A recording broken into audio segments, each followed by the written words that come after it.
A paz do Senhor Jesus a todo o povo de Deus. Aqui quem fala é teu amigo, evangelista Alexandro Nascimento. Hoje eu quero trazer uma palavra que se encontra em Gênesis capítulo de número 3, versículo de número 15, a qual o tema subordinado é 3 conflitos que atingem as pessoas no mundo. Se nós lemos Gênesis 3,15, está escrito assim: porém, inimizade entre ti e a mulher, entre a tua descendência e o seu descendente, este te ferirá a cabeça, e tu ferirás o calcanhar.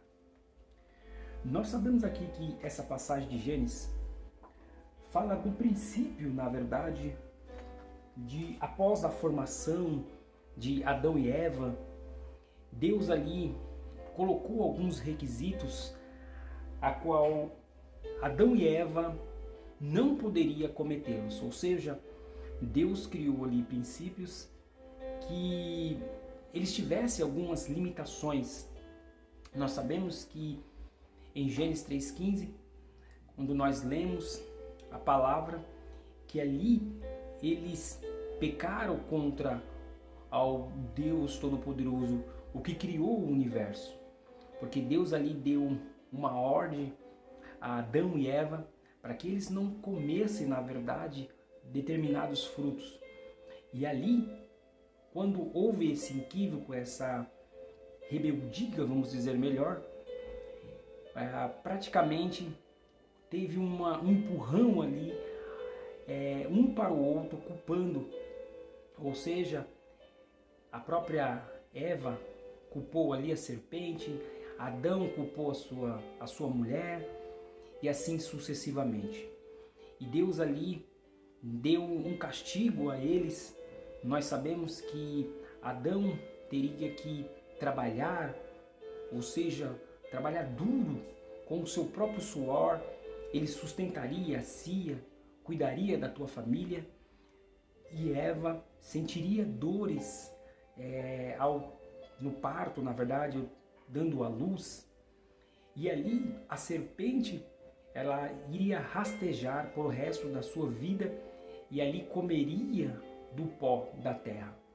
Então, nós conhecemos essa história, você conhece essa história, e hoje eu quero estar falando aqui, baseado em Gênesis 3,15, os 3 conflitos que atingem, na verdade, as pessoas pelo mundo, que muitas vezes fazem as pessoas perderem ali a própria sensibilidade do Espírito Santo, chegando em um ponto de entrar depressivo, ficar depressivo, perdendo até mesmo a vontade de viver.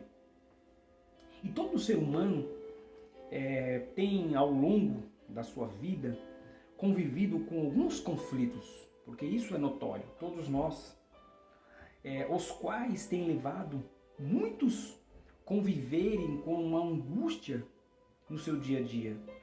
A dor, o sofrimento diverso, muitas vezes o desespero, e alguns até chegarem a consequências fatais. Muitos que vão ouvir essa mensagem pode até achar que essa mensagem está sendo focada praticamente para a vida dela, ou seja, você que está ouvindo ou você que está assistindo. Mas a certeza é que muitos que estão ouvindo agora aqui essa mensagem, eles estão sorridentes, divertindo-se, parece que estão em perfeita harmonia interior, quando na verdade estão buscando aqui a fuga para tais crises e conflitos interior, até mesmo dentro da sua vida, do seu cotidiano. Então aqui o primeiro conflito que eu quero destacar aqui, na verdade, é o conflito gerado pela busca desenfreada da satisfação da vida. Ou seja, a verdadeira satisfação da vida, o que na verdade muitas vezes nos proporciona, o que a vida nos traz, às vezes alegria, qual é na verdade o sentido da vida? Então o homem, ele vive os seus dias em busca de algo que leva a encontrar a verdadeira satisfação da vida. De tudo que experimenta, ele descobre muitas vezes a insatisfação. E Salomão aqui, ele foi um grande exemplo disso. Salomão foi um exemplo pelo fato que ele experimentou a fama, experimentou a riqueza, os seus empreendimentos, o seu prazer. Só que tudo isso se conclui-se que tudo era vaidade. Correr atrás do vento é aflição do espírito. No fim, ele entendeu, na realidade, os seus conflitos. Então, ele ali começa a nos aconselhar dizendo que tudo na vida acaba se tornando uma vaidade. Até o versículo dele lá, que está escrito em Eclesiastes, capítulo de número 2 e versículo de número 11, deixa eu abrir aqui para vocês compreender. Eclesiastes, capítulo de número 2, versículo de número 11, está escrito assim: considerei todas as obras que fizerem as minhas mãos, como também o trabalho que eu, com fadigas, havia feito. E eis que tudo era vaidade, e correr atrás do vento, e nenhum aproveito debaixo do sol. Então aqui ele nos ensina, muitas vezes, que acontece no nosso cotidiano, no dia a dia, nós buscamos os prazeres, muitas vezes a riqueza, né? Como eu já disse em alguns vídeos anteriores, não é pecado você ter uma boa casa, um bom carro, você conseguir ali se estabelecer, você conseguir crescer, né, financeiramente. Tudo isso, ele é notório dentro de nós. Fazemos nós enxergarmos que isso, na verdade, é passageiro. O próprio Salomão aqui, tudo que nós almejamos, lutamos ali debaixo do sol, lutamos ali no dia a dia, mas, na verdade, essas práticas se tornam tudo vaidade. Porque eu entendo que o próprio Salomão, né, no tempo que ele estava já para partir para a glória, para ir morar com o Senhor Jesus, ele começou a escrever, lá no capítulo de número 12, ele diz: lembra-te do teu Criador, no dia da tua mocidade, antes que os maus dias cheguem ou venham sobre a tua vida. Então o próprio Salomão entendeu que na vida dele, ele teve conquistado riquezas, teve grandes empreendimentos, tudo quanto Salomão ali quis, ele conquistou. Até, no entanto, que até a própria sabedoria que Salomão tinha, porque ali Deus o determinou isso nele, dizendo que não haveria um homem tão sábio como Salomão. Mas aqui ele nos deixa bem claro, né? Eis que tudo era vaidade e correr atrás do vento, nenhum proveito havia debaixo do sol. Então, essas palavras do Salomão nos faz orientar. Então, entenda que ele colocou: teme, né, a Deus, guarda os seus mandamentos, porque isto é o dever de todo homem. Eclesiastes, capítulo de número 2, versículo 11, e depois lá o capítulo 12, versículo 13, você entenderá essas palavras de Salomão, o que o próprio Salomão estava falando, determinando ali para cada um de nós. O homem, a parábola ali do homem rico, você vai entender também que ele ajuntou bens na sua ânsia, na verdade, de achar a satisfação com a vida. E esperava que tais ali lhe proporcionava ali bem-estar. Talvez a riqueza poderia trazer para ele ou proporcionar, na verdade, o bem-estar social na sua vida cotidiana. Então, muitas vezes, nós caímos nesse erro. Pensava que com eles ia resolver ali os seus conflitos, ou seja, o seu dinheiro, a sua riqueza, a sua fama. E ele achou que com tudo isso, os seus conflitos interior seria resolvido. Porque o dinheiro ele não pode comprar a felicidade que Deus o determinou para cada um de nós. E passou dias, do vigor da sua vida, de ajuntar ali bens, na esperança de poder desfrutá-lo, ou seja, talvez na sua aposentadoria, quando daria um descanso ali para a sua alma, mas que na verdade o que Salomão estava dizendo era referente a isso. Porque Salomão, ele imagina que agora no seu conceito, na sua mente, talvez agora já velho, cansado de tantas lutas, batalhas, ele agora vou descansar, vou desfrutar da minha riqueza. Mas ali, na verdade, ele entendeu qual é o verdadeiro sentido da vida. Então, o seu tempo chega ao fim, sem conseguir achar muitas vezes a verdadeira satisfação de viver. E muitos de nós, muitas vezes, somos assim. Nós lutamos tanto, corremos tanto, almejamos tanto, mas esquecemos que tudo isso um dia irá passar. E que nós não podemos perder o foco da nossa salvação. Porque quando nós perdemos a nossa salvação, a certeza é que nós perdemos algo do maior valor que nós temos aqui na Terra. O conflito, muitas vezes, dentro de nós, faz a gente se tornar, muitas vezes, cego. Nós não enxergamos, muitas vezes, o que Deus tem para cada um de vós.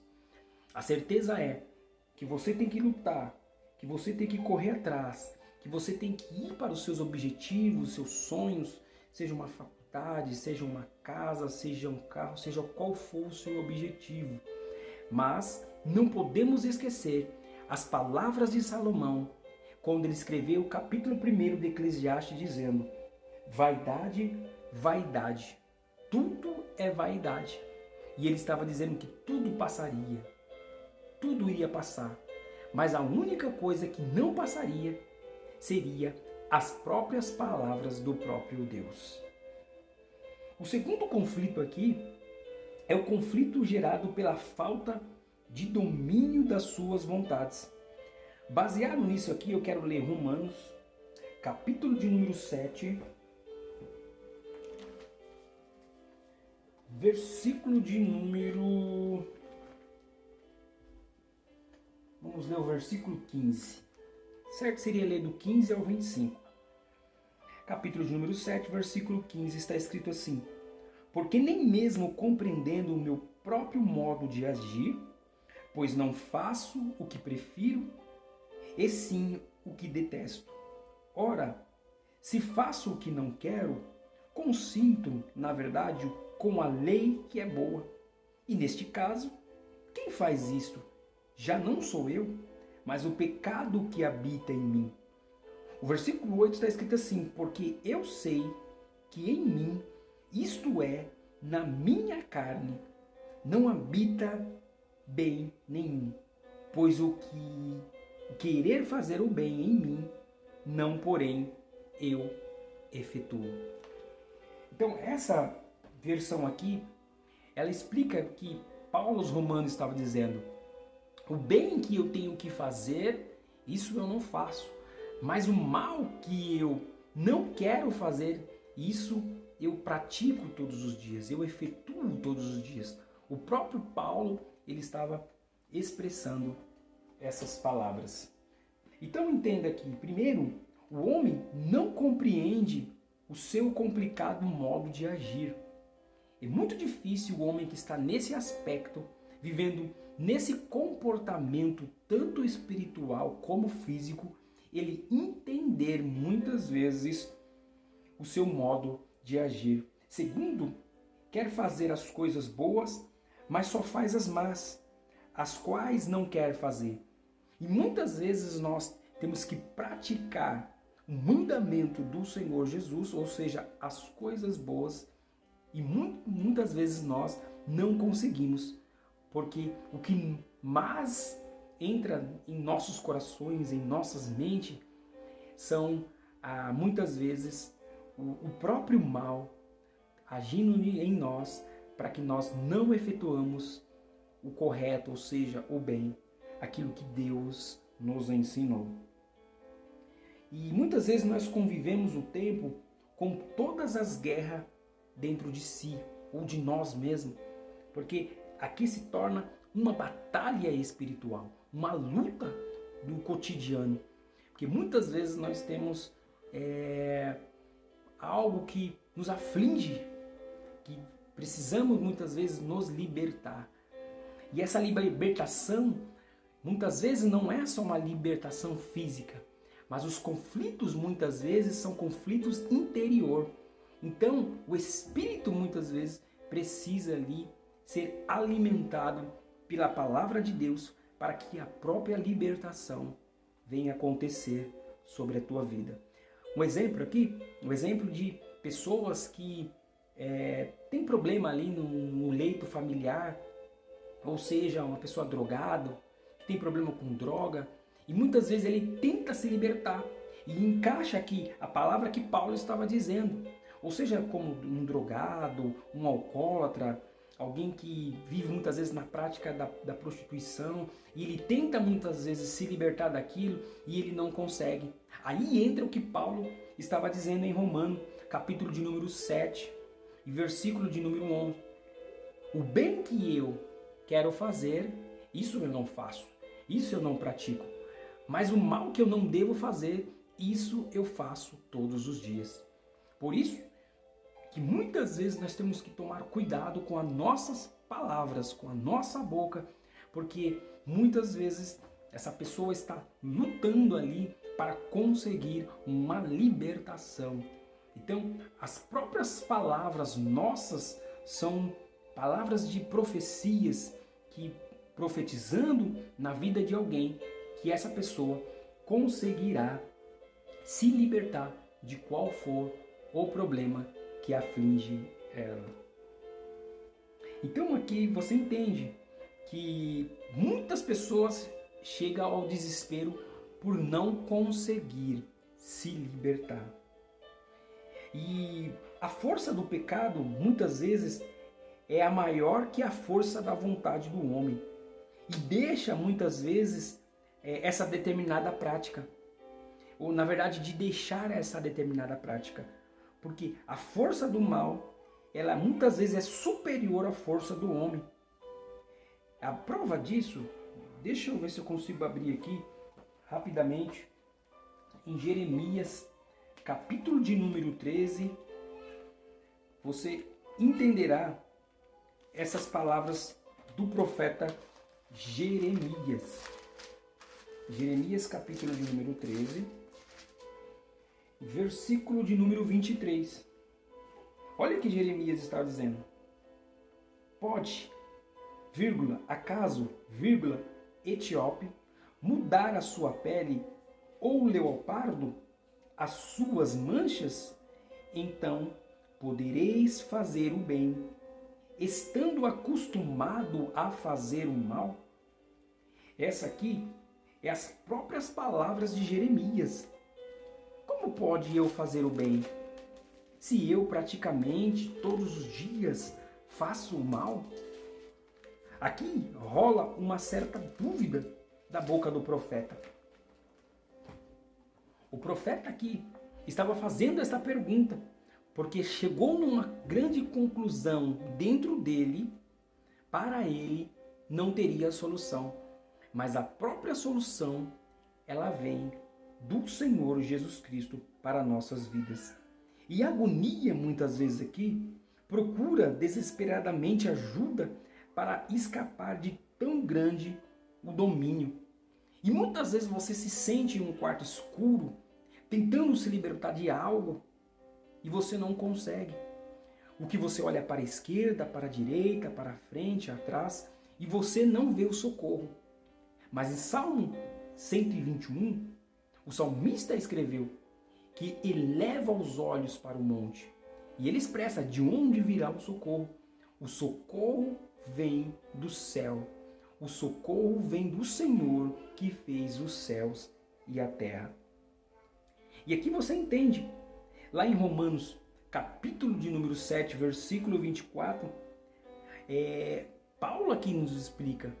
Porque muitas vezes, nessa desespero, na verdade, nessa agonia, se acaba saindo um grito de socorro. E aí, Paulo vai dizer: miserável homem que sou, quem me livrará do corpo desta morte? E muitas vezes nós fizemos isso, ou fazemos isso. Gritamos um grito de socorro, dizendo: miserável homem que sou, quem me livrará do corpo desta morte? Porque a própria palavra diz que o salário do pecado é a morte, mas o dom precioso é a vida eterna. Então Paulo aos Romanos aqui, ele já estava expressando essas palavras. E impressionante aqui que se você for ler Paulo aos Romanos, você vai compreender melhor. Capítulo de número 7, né, versículo 24. 7, versículo 24. Desventurado o homem quem sou. Essa é a minha versão dessa Bíblia. Desventurado o homem quem sou. Quem me livrará do corpo desta morte? Olha a palavra aqui. Uma palavra forte. Uma palavra que mexe em nossos corações. Porque Paulo Romanos aqui estava dizendo: quem poderá nos livrar? Nos livrar, mas na certeza que nós temos essa convicção, o único que pode fazer é o próprio Deus de Israel. Então, essa palavra, ela mexe muito com a gente, porque se torna aqui um grito de socorro. Mas o terceiro conflito aqui são o conflito existencial. E baseado nisso, vem lá Jó, capítulo de número 6, versículo 7. Jó, capítulo de número 6, e versículo 7, que está escrito assim: aquilo que a minha alma recusava tocar, isso é agora a minha comida repugnante. Nós sabemos da história de Jó. Jó perdeu tudo. Ele era um homem abençoado. A palavra de Deus diz em Jó capítulo 1 que não existia um homem na terra tão puro, tão reto, tão temente a Deus e que desviava-se do mal. Jó ali desviou-se do mal muitas vezes. Ele ensinava os seus filhos a prestar sacrifício ao holocausto. Ele era um homem muito rico. Mas ali, um dia, a angústia bateu dentro dele. A tribulação. Não era que Jó estava no pecado, mas porque o próprio adversário, o próprio Satanás, adversário nosso dia a dia ali, chegou ali de ter uma conversa com Deus. Porque ele disse: olha, Deus falou, observaste o meu filho Jó, porque não há na terra um homem tão justo, tão reto, tão temente a Deus e que se desvia-se do mal. Chegando no ponto ali de Satanás pedir para Deus para tocar em tudo que Jó tinha. E Jó ali perdeu suas riquezas, perdeu seus filhos, perdeu seus funcionários, perdeu as suas manadas de boi, a sua jumenta, tudo quanto ele possuía. Ficou doente, ficou com tumores malignos sobre o teu corpo. Mas ali, ele mesmo assim adorou aquele que fez os céus e a terra. E Jó esteve assim por causa da sua situação desesperadora. E porque ele conheceu uma boa vida, uma vida boa, ou seja, a vida social, familiar, saúde. Mesmo assim, ele sofreu uma tenebrosa, repentina mudança. Mesmo sendo certo, Jó passou por essas dificuldades. Então, todos nós estamos sujeitos a passar por grandes tribulação na vida. E isso revela também a situação de muitos que têm mais prazer em viver. Como ele, muitos estados veem a morte a solução para tais problemas. Nesse caso, a morte lhe será como um prêmio aqui. Então a pessoa muitas vezes acha que a própria morte resolverá todos os problemas da sua vida, que na verdade não será assim. Você acaba ocasionando aqui mais problema para toda a eternidade, porque ninguém tem o poder de tirar a nossa vida a não ser Deus, porque Ele deu, Ele nos formou, Ele nos criou, então só Ele pode tirar a nossa vida. Quando nós passamos pela nossa cabeça e acabamos com a nossa própria vida, a certeza é que nós perdemos a nossa salvação. Então, vamos lá para que você entenda melhor aqui a conclusão de tudo isso. O grande problema dos homens é ou seja, em os mesmos não saberem administrar ali os conflitos, na hora das dificuldades, dos problemas, o homem não consegue administrar os seus problemas. Na ânsia de verem se desprendido dos mesmos, busca todo tipo de fuga. Dentre tais fuga está, infelizmente, a morte, como eu disse. Os homens esperam a morte, ou seja, ponham um fim em todo o seu conflito, em toda a sua luta desesperadora. Mas não é assim. A morte não é uma solução para nenhum dos seus problemas. Deus não termina uma história de maneira trágica. Ele tem uma solução para os maiores e piores conflitos da sua vida humana. A solução não está na morte, mas naquele que venceu a morte. Ou seja, o próprio Jesus Cristo.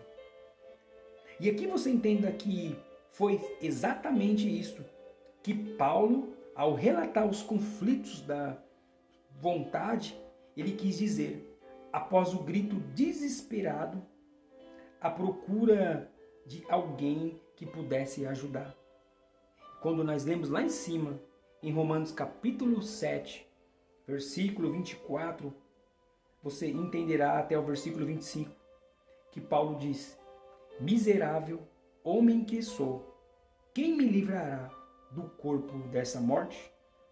E a resposta para a tua vida é o próprio Senhor Jesus Cristo, Deus Todo-Poderoso, que Ele vai mudar a sua história.